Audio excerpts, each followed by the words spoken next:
kind of get down a little bit, and because you want to show the best performance that you can for the guys that's behind you. So, but overall, our leaders do a very good job with leading us, and I'm impressed with all of them. Really, to be honest with you.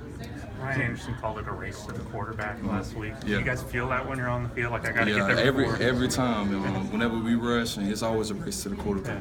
Do you ever look over and say, "Dang, I was there and Tim already got there"? Yeah, always. Sometimes when we rush, I'll look over and he'll see me. I'm like, I'm about to go first. So it's kind of like that. 10 games in, how would you describe this defense?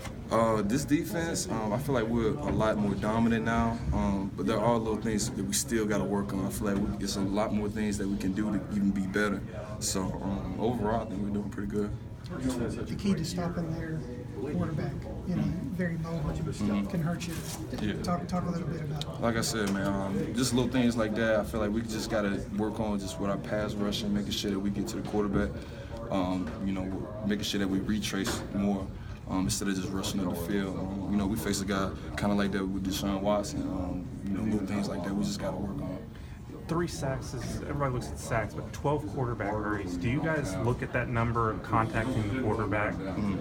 Oh yeah, absolutely. We look at that number because, to be honest with you, most of the guys that rush, we don't really care about the sacks. It's just we can affect the quarterback. So little things like that we try to do.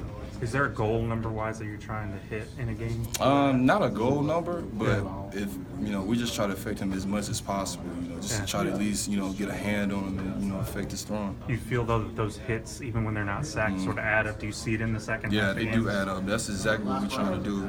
Try to get a hand on him, affect him in any way that we can, so he can kind of get off his game. Feeding off the quarterback pressure coming in, looking at the defensive line, those guys occupy a lot of blocks, which frees up the linebackers. Can you talk about those guys up front? Maybe it doesn't show up in the stats, but when they're occupying 2 blockers, it can really help you guys free up. Oh yeah, absolutely. Just with the lineman itself, them taking on double teams and holding their gaps, it always helps the linebackers. It always makes our job a lot easier. Also for the DBs as well, being able to fit off of us too. So overall, I think as a defense, we all try to be in sync, and when we do that, we're dominant.